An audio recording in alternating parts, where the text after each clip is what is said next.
Hello, and welcome back to the final weekend review show of the season. This week, it will be slightly different as a lot of things were dealt with in terms of the season, so we won't really do much of how the games went. We'll just do a general review of our teams and some of the teams, and we'll take it from there. So, without further ado, how you doing, Leon? Yeah, not too bad, bro. Not too bad. Kind of glad that the season is finally over, if I'm being honest. But it could have been worse, so I'll take it. How are you? I'm alright, man. I'm alright. Season was done for us a couple of weeks ago, but it was all about saying goodbye to Klopp and how that was going to be, and whether the players were going to actually turn up for him for the last game. So, yeah, all good, man. All good.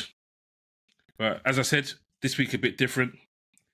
So, take it away, Leon. Cool. So I was gonna say, James, your thoughts on the season, how you felt the title race was. Obviously, you guys were in it for a bit, and it looked like it was gonna be a tight 3-horse race. But what's your thoughts on obviously the battle ended up being between City and Arsenal, and how you felt it kind of transpired? It's a good battle in the end. Like, if I go back to the start of the season, my prediction was either Liverpool or Man City would win it. I didn't think Arsenal would come ahead of us. I didn't think they would improve on what they did last season, but they did. And by middle of May, towards the end of May, May. By the middle of April, it just showed we didn't have enough to be in the fight, and Arsenal and Man City did. And for the fact that it went down to the last day, if I'm completely honest, it went down to the last day, but I didn't think Arsenal had much hope before that. 2 weeks before that, I I'm think completely the honest. fact that even if it had been a 3-horse race, the fact that all three of you were at home, I think took away that excitement, because you never ever felt that those teams, especially who they were playing, were really going to cause them a problem. Even though obviously Arsenal had the toughest day, because I think Everton put up a pretty good performance, and we could say that the goal that robbed of a draw. Well, yeah, because that VAR non-decision.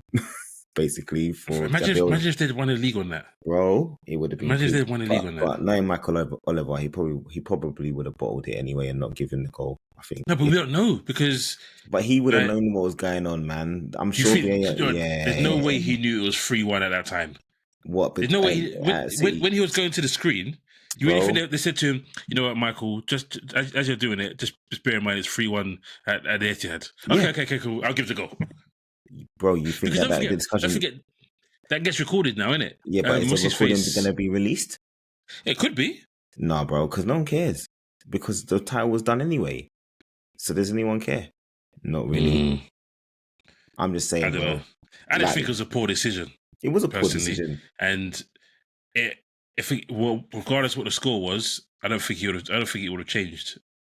Yeah, all that nonsense about the build up and whatever. The reason why they ended up with that attack is because he leant into the ball, and to be fair to him, his arm is by his side, but he leans into it, and it's basically leaning into it with his arm being the main thing. It's a stupid rule, because the rule states, and I've been in favour, because I think we benefited from it this season, where if the person that handles the ball isn't a goal scorer, then the goal stands. Because if it's not deemed as intentional, then it's a different matter. But my question to that whole scenario was, everyone knew there was a handball. So what were they checking for in the first place? Yeah, for real. We knew the goal scorer didn't score. And we knew it wasn't offside for anyone else. So... Yeah, but then they kept then going back to the handball and showing the handball. And then showing the non-offside. I was like, what are you doing, bro? You know, I don't know. They seemed confused, which lent credence to Wolves asking for VAR to get scrapped. It just shone a bad light, personally. But back to your original point. Yeah, we'll come to VAR later. Yeah, but yeah. The title race, it was a good title race in the day. Points wise, it showed the quality of Arsenal, of even Liverpool. Up until a certain point, it showed the quality of Arsenal, Man City, and Liverpool, and how much of a G Guardiola is. because we have to remember when he first came to the Premier League, he didn't win the title in his first season. So he's done 6 out of 7 after going trophyless in his first season. So he had that adaptation period, and Liverpool are the only reason why he hasn't done 7 in a row. But yeah, we ran away with it. If we hadn't, we could be sitting here and saying this generally is another German league with him winning 7 in a row.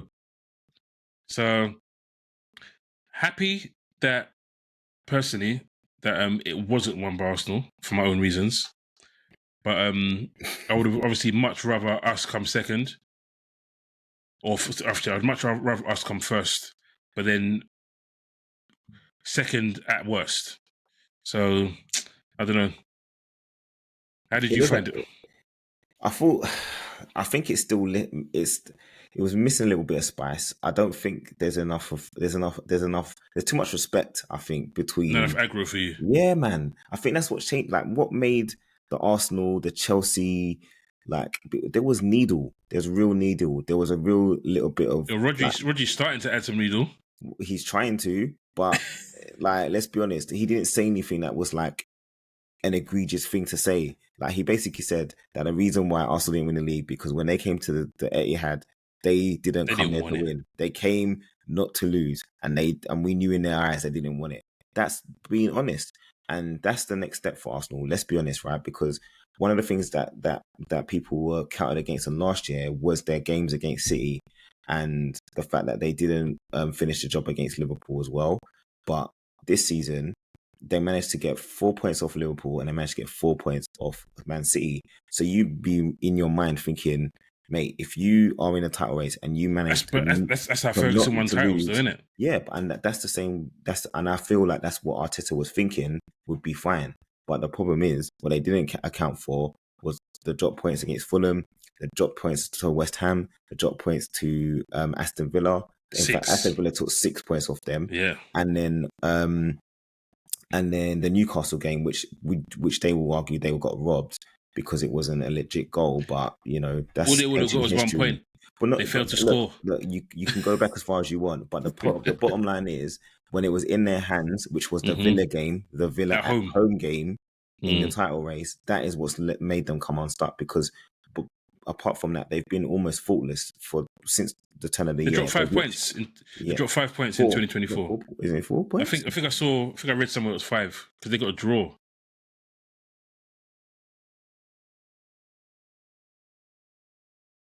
It just shows you how strong City are. Like we're talking about Arsenal's form right now. Yeah, I couldn't even tell you what City have done, but I know that must have done better because they wouldn't be top of the league if that wasn't the case. And it just shows you, like even Roger said it, we know at the end of the season we're gonna win 7 or 8 in a row. We know it's gonna be tough. He added that little in. We know it's gonna be tough, but we know we're gonna win 7 or 8 in a row. It's like, boy, when you have that kind of level of confidence, then it's always gonna be tough to. They've been there and they've done it. Mm-hmm.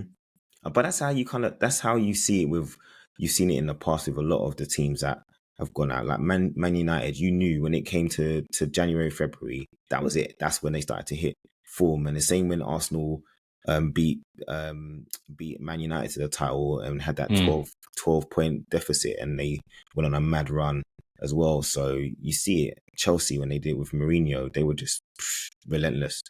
But it just shows you, man. Pep has come in. Obviously, a lot of people throw the money stick at them. And yeah, they have spent a lot of money, but so have other teams. And they haven't achieved anywhere near the level of success that he has.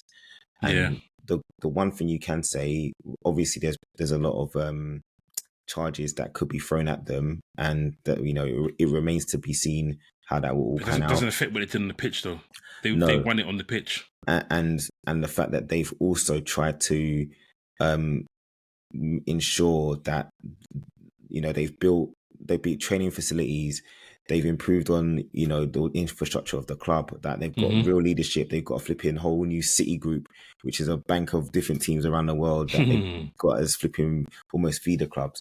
So realistically, they've built almost like a completely new identity for themselves, and you can't, like, until Pep goes, like you that's the only thing, is you can't see like who will come in and be able to match the level of success that he's brought. No, there isn't anyone. There's no one out there. So realistically, we're relying on Pep to leave and then for change to happen from then, because he's overseen quite a high turnover of different players over the years that he's been here. And no matter who comes out and who comes in, they never seem to be, they never seem to falter.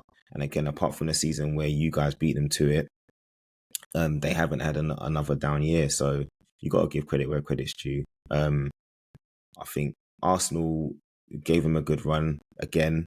I think they improved on last season. They were a much more solid team. They backed the manager in the transfer market and brought in the right players. You could argue that they might be missing a striker, but they haven't needed a striker. They've scored as many goals as they have without having that. You could say that they could buy someone to do that role, but it might affect the continuity of how they've the fluidity of how they've played this season. So we'll see, man. Anything can happen, but right now it's credit to City. They've won 4 in a row, broken the record, and yeah, I can't see that changing unless Pep is gone. Yeah, I agree. It's not gonna. It's interesting that he said that he's obviously closer to leaving than he is to extending for another 7 years. Doesn't see Mate, that happening. it's the So he's got longest place he's been. 1 year left in his contract. Longest place So he he's didn't been. expect to be here. You're gone? Yeah, it's the longest place he's been. He's dominated. Yeah. So realistically, what is there left to do? I don't know how he feels in terms of his energy and whether like that relentless strive for success is taking its toll. I'm sure it probably has, but Yeah. yeah, There's nothing he can do because he can't catch Ferguson because he needs another 7.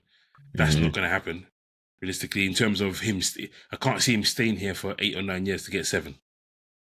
No, in all honesty. neither. So yeah, it could be in for a new era in a couple of years.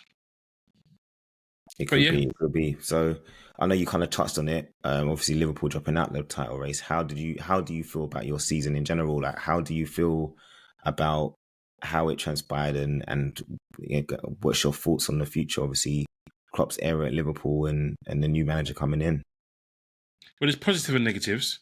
Like I said, I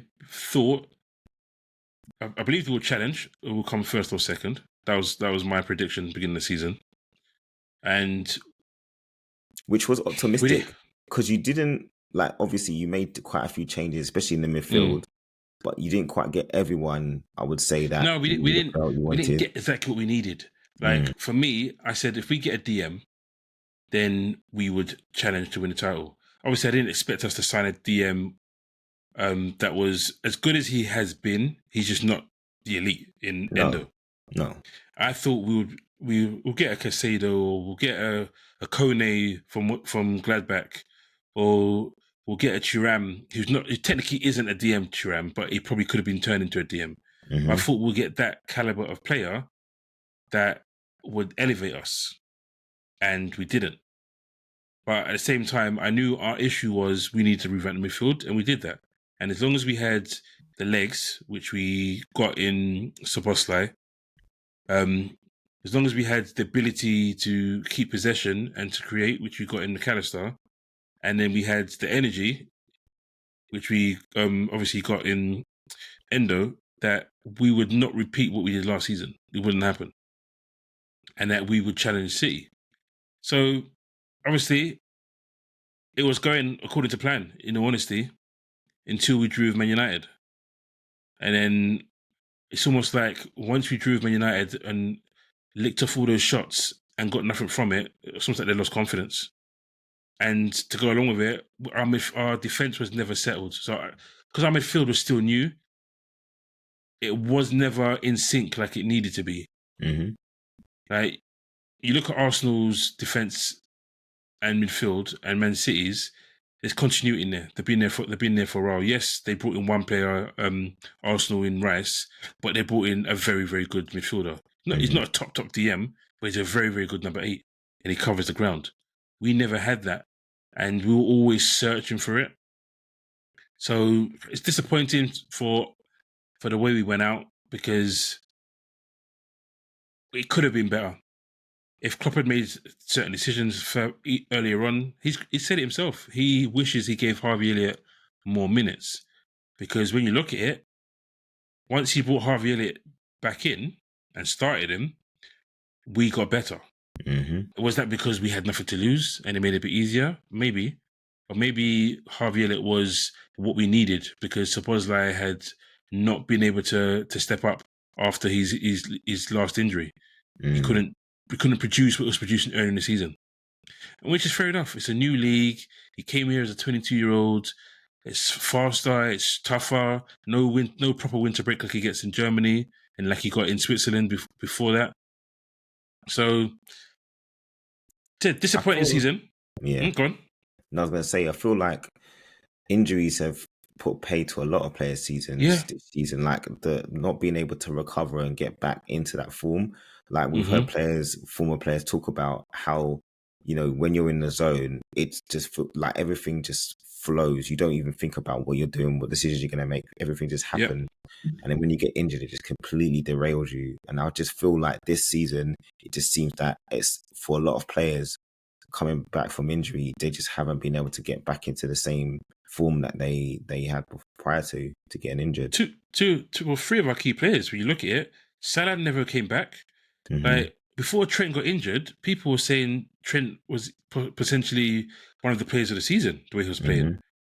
He never fully came back to the point where he was getting subbed after 65, 70 minutes every single game. Mm-hmm. And sometimes we're winning those games and he came off, or we're drawing those games and we didn't have him to help us win those games. McAllister, after he had his last injury, he never fully came back. So, and then Konate, I personally think he was carrying an injury for most of the second half of the season because he was always getting dropped in and dropped out. And as good as Quansah, really happy about Quansah. You ask about how the season. Quansah, I'll leave Konate for now. Quansah, Conor Bradley, bright sparks for the season. Oh, big time. And McAllister. Definitely, at the beginning of the season, people were saying we need a new right back. And Conor Bradley has now told us we don't actually need to go buy a new right back. People may laugh and say, yeah, but he's not that good. But he can be. Obviously, he's not top level, but he showed us what he can be. Quansah, same. He showed us what he can be. Has he made mistakes? Yeah, of course he has. He's a 20-year-old or 21-year-old centre-back. You're going to. Yeah. So he's had a fantastic end to the season, or in season in general, to the point where I think I put him down as our young player of the season. And definitely our breakthrough player of the season. So I was really happy with him. Really happy with him. In terms of, your next question was, what's next? Yeah, well, we all know. Actually, I was more thinking about how you feel about the Klopp era, and then go on to what's next. Like, how do you feel about what's your verdict on Klopp's era? Obviously, he's beloved by the Liverpool fans because of how I think more than just what he's won. I think it was more about the culture that he brought back to Liverpool. Bruv, before Klopp came, Liverpool used to be a good team. Let's just be real. Before Klopp came, when you talk about Liverpool, yeah, Liverpool were good. Liverpool were this, Liverpool were that. Klopp came, and Liverpool no longer has-beens. Liverpool were the present. There was a period for about 18 months where we were the best team in the world. People may want to argue that we were, because it was Champions League final, lost it, won the Premier League. Next season, Champions League, you won it. Then next season, we got to 3 Champions League finals under Klopp in that era. Yeah. So he brought us back into the elite. And it'll be funny, as a fan, that's what you want. Mm-hmm. You want to win trophies and you want to be relevant. You want to be dining at the top table. Did we drop off at times? Yes. But to his defense, every time we dropped off, something went wrong. We dropped off one season because we lost all our centre-backs. And he wasn't allowed to fully replace them with the quality required. The next time we dropped off, we had injuries again. Mm. And the philosophy we have, we don't just go out and spend. Like, something has to go for us to bring something in. And when that happens mid-season, you're not going to be able to do that. So he got the best out of what he got. Did he spend money? Yeah, he spent close to £1 billion as Liverpool manager. but he recouped a hell of a lot of it.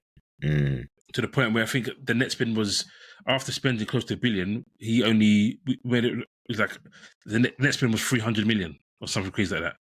When you look at Man City, it was like 700 million. And Arsenal was like 500, 600. And you look at Arsenal's one, that was all like in the last 5 years or so, something crazy like that. So I'm proud of where Klopp has taken us to. And he said at the beginning, and it was a soundbite, and he's recently said that he never went into the interview meaning to say it. It just came top of his head. I want to turn doubters into believers. And he did. You still have some fans that doubt, because that's as human beings. But in general, Liverpool fans believed. And he also said, which I always wondered, would that be the case? When he leaves, the team needs to be in a better state than it was when he got here. And it 100% is. Yeah, 100%. Because let's be honest, you still got your core here. You still got your core. You've replaced the old core and brought in a new core. He's really started the transition. The transition for Slot. Yes, Slot will want to make his own tweaks, but he doesn't have to worry about, I got to get rid of it. Oh, do I keep Henderson because he's the captain? Do I keep Fabinho because he's been a quality player for Liverpool? No. He's got rid of those guys. And yes, Van Dijk is 32, but Van Dijk has still got plenty of years. Salah, can he bring Salah back? Because injury has cost Salah the end of the season. I think that's all it is, personally. I think he's got no competition this summer, so he gets a whole summer off. And he gets to come back in early for preseason. And you won't have African Nations Cup either. No, I think the only thing is Egypt, if they made it, I'm not sure if they did, they probably didn't because they did so rubbish in African Nations. I think that being part of the qualifications, possibly. But if there is, he may have Olympics to go to. But I can't remember whether Egypt qualified for Olympics or not. If they did, then I think they wanted him to go. But something tells me in the back of my head that they didn't. I don't think so. Yeah, I don't think they did in the end. But yeah, Klopp is a Liverpool legend. Gerrard said it himself. They need to be building a statue for him. People will say he only won one league title. Yeah, look why. Arsenal fans now know why he only won one league title. Because he's had arguably the best manager ever to do it in Pep Guardiola against him. And we've had to do record points and record. Bro, we lost the league losing one game all season. Like I said to you earlier this season, in 97 points, wasn't it? Yeah. Like I said earlier to you, I think it was off. I'm not sure. I think I said it before we started. In Ferguson's whole time as Man United manager, he went unbeaten at home 4 times. In all the years he was at Man United, Klopp did it 4 times as well in 8.5 years. So half the years he was here, pretty much, he had an unbeaten record at home. And that's going to be one of the things I'm scared of now. Because I've been sitting here saying to myself, it's a home game. I don't have fears that we're going to lose. Only Man City were the only team that made me think we could lose today because it's Man City. But they didn't have a great record at Anfield. No, they didn't. I think they only won once, and that was a COVID period where I think there was no fans in the stadium, and that makes a massive difference having no fans at Anfield. Yeah. But that whole aura of teams coming to Anfield and knowing he's going to stand there and watch us in the warm up and intimidate us. That's gone. The Klopp intimidation before kickoff is gone, man. So listen, Klopp has. Let's just put it this way: if Klopp wasn't here, my daughter probably wouldn't be a Liverpool fan. It's as simple as that, and that's what Klopp's done. Klopp has brought another Liverpool fan into the fold, just because of who he is. So, if I keep going, I'll be speaking for an hour. Yeah, mate. So, you can do your own dedication to Klopp if you want to by yourself.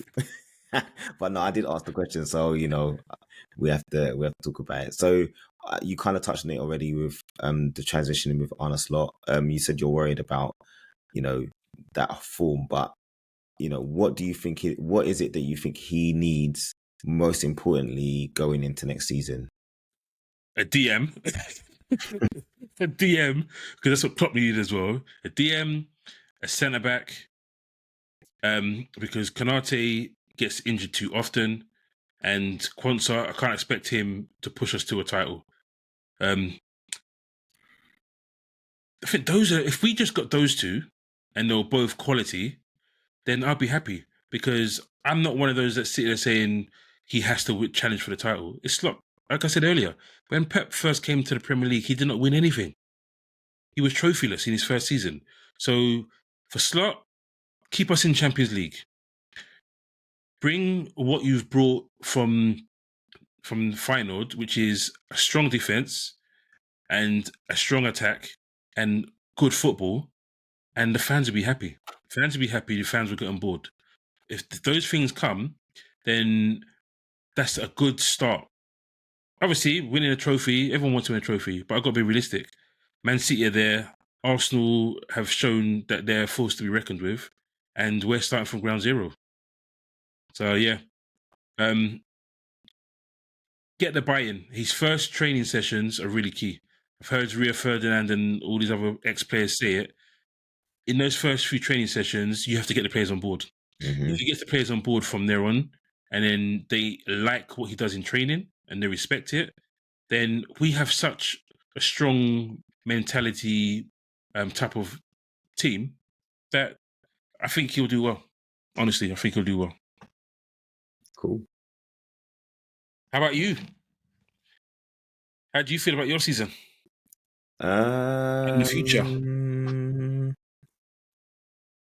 Well, to be honest with you, as you know, and we've stated many times over the course of the season that I didn't expect us to finish higher than 6th or 7th, and I was probably siding with more 7th when Ange first came in. We knew that we were going to lose Kane, and I was struggling to figure out where we were going to get our goals from. You lose 30 goal striker. Where are your goals going to come from? And in the end, Ange has literally performed better than we did last season, which is obviously progress. We finished higher, we've had more wins, we've had less losses, we've conceded less just about and scored more just about. So in terms of the period of transition, the biggest change is obviously our mentality in how we play. So we're not just pragmatic and hoping to catch teams on a break and stuff like that. We've increased our possession big time. 62%, right? I think it's 58. I think over the course of the season or something like that. Okay. But yeah, I think we're only second to Man City and maybe Brighton in possession stats. But I just feel that again, it boils down to backing the manager now. I think we've got the right type of guy. Like even him saying he wasn't happy with finishing 5th is good. Oh, yeah. Because when we had Conte and Mourinho, they made it seem as though finishing those positions was impossible to do, and they managed to do it. That's how great they are, that they managed to get 4th when it shouldn't have happened. But with Ange, he's like, we finished 5th and I'm not happy about it. I'm not happy till we win. And that's the kind of mentality that he needs to continue to instill, because there are a lot of people within the club who would just settle for playing good football and that's it. No, like you don't go to games just wanting to be entertained. For me, you want to win trophies. Like you're in the competition to win something, not just for taking part. So I like the fact that he's got that kind of attitude, and I'm just hoping that the players, the chairman, the board, and all the backroom staff buy into what he wants, and that's for us to try and win. It's going to be tough. I'm not expecting us to, be challenging for the title. Ange has that expectation, but I'm realistic. I've been a Tottenham fan for many years, so I know what I think is achievable, and I think for baby steps, we're going to have to try and win a FA Cup, a League Cup, Europa League as we're in it. Why not go for it? We've taken the European competitions with a pinch of salt at times, not in the Champions League, but in the Europa and the Europa Conference League. I just don't think we've taken it seriously enough in the past at times. I don't know why, because we've never been in a position where we've been out here just able to rely on any other way of winning. So we need to go and try and win those trophies and get the players into that winning mentality, knowing how to play under pressure, knowing when the rewards are there to be taken, that we actually go out and put your best foot forward. Because a lot of times when we get to those pressure situations, semi-finals, finals, we don't turn up. And I mean, don't turn up. Not like, oh, we played well and we lost. We don't turn up. So there's still a lot of change, but I'm happy with how he's gone about his business. And I just, I really do hope that we bring in some better players for next season. Yeah, you will need better, and it's the level as well, because obviously you're going to be challenging Thursday, Sunday, which is what a lot of players hate. Villa done it. That grind. Villa done it. There's no excuses, and other teams in True. other leagues do it. So as much as the Premier League is the Premier League, and we want to say that it's the best one in Europe, we have to go out there and you have a squad for a reason. Players have got to be pushing themselves, pushing each other to get to those levels. And I think obviously we've seen Villa kind of like just have a day off in that last game. Smashed 5-0, bro. Yeah, mate. I mean, Palace are on fire, but Palace, geez, that was crazy. Arteta got 13 goals in 13 games. Bro, he's under the new manager. Mad. Yeah, 13 goals or 11 goals in 80 games before that. But anyway, it's crazy. But yeah, what do you need? Because I would assume you want to back up left back. We need a backup. We need a backup left back and right back. Let's be honest, because Emerson Royale, when he comes in, the drop off is too big. Like defensively, he's not bad at all. I can't fault him for his defensive work, but in this system, he is just not. He's not workable because he's not good enough on possession. He's not good enough under pressure, and that's what Ange wants. And that's one of the reasons why Dyer's not there. It's because when he's under pressure, he doesn't make good decisions. So to me, we definitely need a left back, definitely need another right back. We need a couple of midfielders. Basuma has really, really disappointed. I think for 8 games he was really, really good at the beginning of the season, and he dropped off. Like his drop off has been crazy. I think he was unwell during the African Nation Cup. He might have even got malaria. There were some rumors that he had got malaria. I don't know how true that is, but I know that when he came up for African Nations, this guy never turned up for me. And I just feel like Maddison as well. We need another creative player, because when Maddison's not, and for the most of the season, he wasn't on. Wasn't on form. I think he still ended up with 9 assists, but 4 goals is, his least returning goals since his first season at Leicester or something like that. So there's a lot to come from Maddison, and I think we need someone else creative in there to push him, because he doesn't fancy Lo Celso. Clearly, a lot of our players haven't fancied Lo Celso, but he only comes on after 80 minutes. Bro, it's always after 80 minutes, and he. For me, I've seen him play for Argentina. I've seen him play when he's gone on loan for Villarreal. There is a player there. I don't know what it is.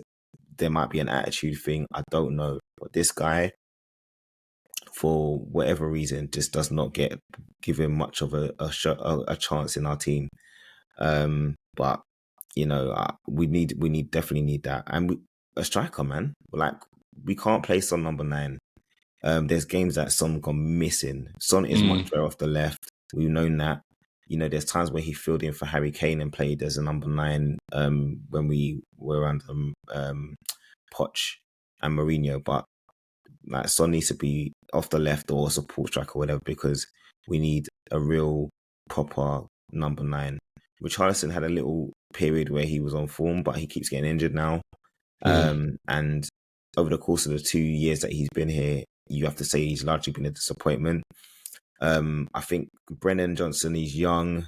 There's still, I think he's missed quite a lot of big chances for us. I think out of all of our strikers, he's missed the most big chances percentage-wise. But I'm not sure if he's ready for that jump to the next level. But Ange believes that he can get him there, so we have to believe in him. But we definitely need 2 more front players, I would say. And Mana Solomon was injured the whole year.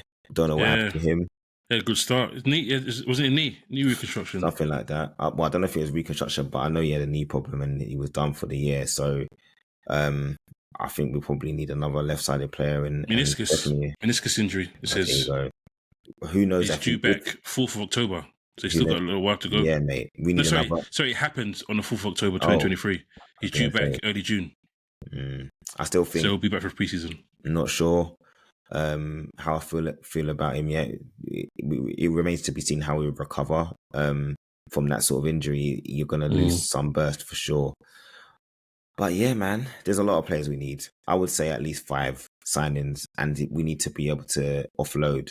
And that's always been the biggest problem with Tottenham because Levy tends to ask for a lot of money for players that aren't worth probably what he's asking for. So we'll have You're to getting see. players with the wage bill. I know Sessignon is going on a free. Yeah, Tanganga, you've sold to Millwall. Obviously, it's not high fees, but it's wage no. bill stuff as well, isn't it? Yeah, of Clearing the course. wage bill is important. It is clearing a wage bill. Obviously, it won't. I don't think those guys were on super high wages. I think it's more the Ndombele. True. Tanganga definitely Um, won't. yeah.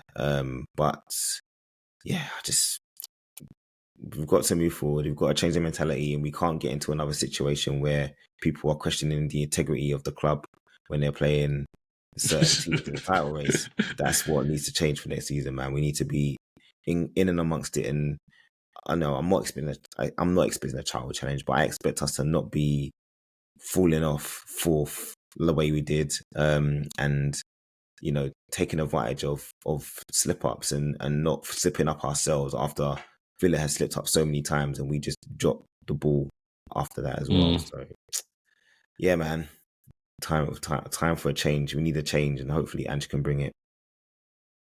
Yeah, I've always said this season has been a progression, and you're better now than you were last year. So it should be classed as a positive season in general. Yeah, agree. So what's your thoughts? I mean, we pretty much know that Arsenal are probably the team most likely to challenge City, but what do you make of like the Man Uniteds, the Chelseas, the Newcastles going into next season? How do you For think they me, will Man, fare? you have Sorry. no chance. Right, if Not of they competing, keep, do you think they have a chance of being in for the European, like the Champions League spots, or do you feel like it's beyond them with Ten Hag, or do you feel? you know what, Man United have money, so you never know. Mm, It depends. It depends how they sell and buy and who they get in as the manager. If Ten Hag leaves, if Ten Hag stays, then I don't think they'll challenge the title, but they should. Fitness, depending on fitness things, then they should challenge. Because I think they're losing a few players as well. They need to get new centre backs. Johnny Evans isn't what you need. Varane is gone. Martinez has literally been injured all season. and Maguire is Maguire's much. Maguire. Yeah, And you've got Shaw, who's been injured most of the season as well. Malacia missed most of the season. So there's a lot of things that contributed to them being poorer than last year. So if I look at it that way, if they can get their defence solidified, then yes, they can challenge for top 4. Newcastle, there's rumours that they might have to sell players just to go forward. European football is an option for them. Can they cope with it again? So I don't think they're going to be challenging top 4. I think we will challenge top 4. I think you will challenge top 4. And Aston Villa, it just depends how they navigate Champions League. Because it's not even 6 games now, it's 8 games. mate, it's completely different. And the Yeah. way that you could face, I mean, you don't know. You got 8 games, and you can face anyone out of 32 teams. Exactly. It's crazy. The The fix will format be in is at some so point. weird. Yeah, the format is so weird, man. Like that, literally, you could end up with 4 away games against really tough opposition. I'm not sure if how the seeding is going to work exactly to do the fixtures, but it's going to be That's tough true. for them in this new format. So I think you're onto something there with Villa. Newcastle, obviously, they had the group of death and end up with 2 teams in the Champions League semi-final in their group. Yeah, for real. But they held their Playing own. each other. Really. They just. I think they were unlucky to lose us, some of those games. But it just shows you the Champions League is the next level thing. The only good thing for them is that Unai Emery is very experienced in European football, Yeah. and he tactically he's never gonna leave that team unprepared. It's more about how they perform on the big stage And once the lights are on. the last team, like I said, Chelsea, second half of the season, they went under the radar. People were cussing and not realizing that they were just winning games and winning games and winning games and not losing. I think we to said the it point last where week. they snuck into Europe. Proper To the point where they could have finished fifth in the last minute if you guys hadn't won your game. And I said to you, anyhow Tottenham do a mad. I told you it wouldn't happen, though, bro. If you're playing Sheffield United, that would have been next level Spursy, bro. But yeah, it would have. I hear you. It wouldn't have surprised me if it did happen. But I think we had to go out there and make sure we solidified fifth, especially how we ended the season so poorly in general. But no, I think Pochettino's onto something there, man. And I think if obviously Nicholas Jackson is there, striker, and he's a centre forward, 15 and he's goals, a goalkeeper. But they definitely, I mean, Petrovic has done okay, but Chelsea need a goalkeeper to rival Alisson.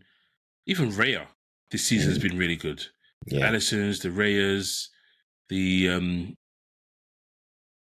Edison. Well, they might want to go get Jordan Pickford, innit? Boy. But I think, in all honesty, I think they should go get Ramsdale. But is Ramsdale...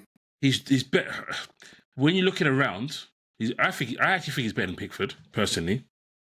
And for all we know, this might have humbled him a little piece.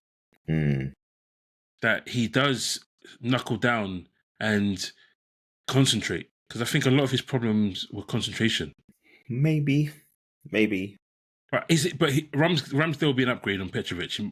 Maybe I'm being harsh on Petrovic. Because Petrovic I didn't see him make any serious errors. I don't remember him making any real mad errors. If I'm completely honest. Their defense hasn't been that great this season. It's been changed every week, it seems. Every week there's a different back line, a different defensive line. Yeah. So they won't have Thiago Silva because he's going to be gone.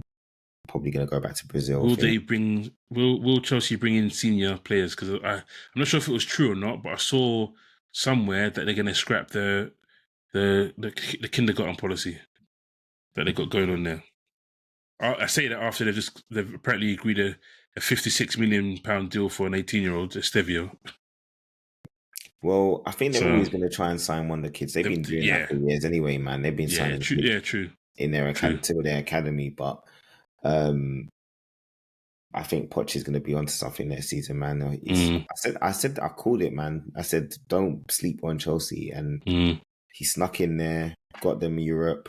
Obviously for them, it's a stepping stone, but he's also laid the gauntlet out because people have said, the fans have been kind of like on him. I guess the club haven't filled in with the confidence that they believe in what he's trying to achieve. So he said, am I going to be here next year? Exactly. He's put that out there himself. And that says a lot about the way he feels about his tenure at Chelsea. And in his first season, man, it's a big transition for them. And there was a lot of change, a lot of new players, the new regime. And 7 weeks ago, no one thought they'll make Europe. But that's the thing, right? But if you look at the size of their squad, they've got so much talent. It's ridiculous. But he wants to reduce it as well. That's the thing. And he needs to, really. He has to. Because I can't imagine someone like Sterling sitting in the wings, sitting behind Mudryk for another season. No, and another striker. You can see that he looks kind of frustrated over the last few weeks and months, but boy. He was professional. He got on with it. Okay, so last one. So the relegation battle, it was obviously a bit of a damn squid this year because all the 3 Premier clubs ended up going down. First time in years that all of them went straight back up and down again. What do you think can be done to close the gap, if anything? Nothing. Is it just money?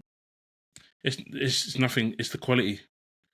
Quite frankly, the quality of the middle tier teams are so good nowadays that like perfect example. You look where Crystal Palace were, and they bring in Glasner, who, to his credit, at Frankfurt he won the Europa League, or was it the Conference League? He won one of the. I think it was one of the two.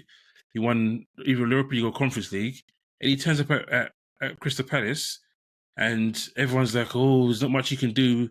Hodgson's tried his best. He needed the fit players and to play his system, and they smashed it. They absolutely smashed it. So to the point where I think they were pushing qualification. I think there was a tweet out there where it said how Brighton had overtaken Crystal Palace over the last few years, and then Crystal Palace hit back at the end of the season, showing that nope, it's gone back. We're above you again. Yeah, and that was just Glasner. And the fact he's done it so quickly, if he manages to keep Eze and Elise, and Mateta continues to have the confidence he's got now, I'm not saying they can challenge for anything, but they'll be far away from relegation. I don't think that they will be able to keep them, if I'm being honest. Not for 60 million. Apparently, They both got 60 million on their heads. I want one of them at Liverpool. Mate, I'll take both. And the fact that, like when you see how they link up, their link up play, how they performed against the big teams as well this season, it shows you know they're capable of causing a problem, and they should be able to move up to that next level, because they, what you don't want is to miss out on an opportunity of making that big move. And if they're going to get to play, then they've got to make sure they make the move at the right time. Yeah, but it's going to be hard. You look at Leicester coming up. Leicester are now, normally they don't have money, but now they're coming up with potential points deductions possibly coming their way, or fines coming their way because of breaches. Ipswich, let's be honest, Ipswich have done back-to-back promotions from League One. I'm not being funny. As much as they are rating Kieran McKenna, I cannot see him keeping them in the Premier League unless they heavily invest. Because essentially they're coming up to the Premier League with a whole lot of Championship players, League One players. And then obviously Leeds or Southampton, they've both been here. They both have decent amount of money, but it'll be tough. Maybe they have what it takes, but I would imagine next season 2 of the 3 will go down. Yeah, I mean, I think you hit the nail on the head at the beginning. It's the same thought that I had, was about the quality of the middle pack. I think the gap was just too big. Like when you look at even Wolves, if I read it out, Crystal Palace, Brighton, Bournemouth, Fulham, Wolves, Everton, because you got to say Everton because they would have had 8 more points. Yeah, like those group of teams cause problems for everyone. It's not just the teams in the round and I think most of the thing about those mid-table sides is that they were all capable of beating each other, and the level was pretty much equal amongst them. Like you look at Brighton, you thinking last season they were in the top 6 or 7, ended up in the Europa League, and that kind of affected how their league form ended up, because they couldn't handle the Thursday Sunday. Big injuries as well though. Yeah, but as Solly a March, result of probably having to play all those games, right? Yeah. And that's the thing. It's a big adaptation for them, and maybe a step too far too soon. But in the end, De Zerbi's gone, and they've now got. They're in the unknown next season. Big time unknown, because you've done such a great job initially coming in, and as much as they fell off this season, there's obviously, he's a very passionate manager, but there must have something gone down, because finishing. Yeah, but he was talking from January though, innit? Yeah, saying that, do they match his ambition? And Tony, I was going to say, maybe he's already had a few other teams in his ear, because there's been rumours about Bayern Munich coming after him. And they said no. They asked. He was asked in an interview. Who said no? Which one? I can't remember. They were asked in an interview, "Will your next manager be Italian?" They said no. Okay. Straight up no. So that rules out De Zerbi. Yeah. I thought Juventus, but apparently Juventus have really offered Motta a 3-year deal from Bologna, who he's got them into the Champions League out of nowhere. So I feel sorry for Bologna. But he hasn't agreed, so he might still stay. He might do an Alonso and try to stay. But You don't go to Juve, man. Don't go to Juve. He'll be back. I think that beyond what in the Premier League. Yeah, he's already said he wants to come back to the Premier League. Okay, interesting. So, interesting. Could even be a Chelsea thing. They've got everything. They'll have the ambition that he has. He'll have the players and the style of football they want to play. It might fit. It might fit him. But like you said, I don't think that's only if they have lost faith in Poch. I don't think they have any reason to lose faith in Poch. Definitely not. Yeah, you're right. Anyway. A lot of those mid-table teams, because even Wolves, I think Wolves probably had one of their highest finishes. Crystal Palace had one of their highest finishes. Everton finished well in the end, way away from it. And Brighton, they survived. Like I said, Solly March, Matoma, Welbeck had injury spells out. Ferguson missed literally the whole second half of the season. Lewis Dunk had time out. Webster had time out. Estupiñán was injured. And Cesar was injured. Lamptey was injured. Milner, I think, missed the last 2 months or month of the season, and he was key. So when you look at all those injuries for a small club like Brighton, who lost at the beginning of the season their two best players, Caicedo and McAllister, and losing Colwill at the back, he did well to finish where he finished in the end and to get to the quarterfinals of the Europa League. He did a good job. He did. So it's going to be tough, is the answer. And I don't think the gap will be closed to a degree where you think, oh, these guys actually might stay up, all of them. All right. Well, I think that's it. So congratulations to Man City once again, 4 in a row. And yeah, that concludes our roundup of the season. So I want to thank you all for tuning in throughout the season, for all those that have supported us. Like, subscribe, keep passing on the message, keep encouraging, and yeah, give us your comments if you have any thoughts on how you felt the season went, and if you have any thoughts on how you think next season is going to go down, please let us know. James, thank you once again. Cool. If anything you want to add? Guys, yeah, keep an eye out for a few shows that we'll be doing. We'll be doing end of season reviews for our clubs. Might throw in a few other clubs as well, bringing some guests so they can give us their opinions, their players of the season, etc. Worst player, best goal, all those kind of things. And keep an eye on what we're putting out on our shorts on YouTube and on Twitter. And we will be having another platform that I forget the name of the platform. I'm so tired right now. But yeah, there's more to come. TikTok. There'll be stuff appearing on TikTok during the summer as well. So yeah, like Leon said, thanks for watching. Thanks for listening. Peace out. Take it easy.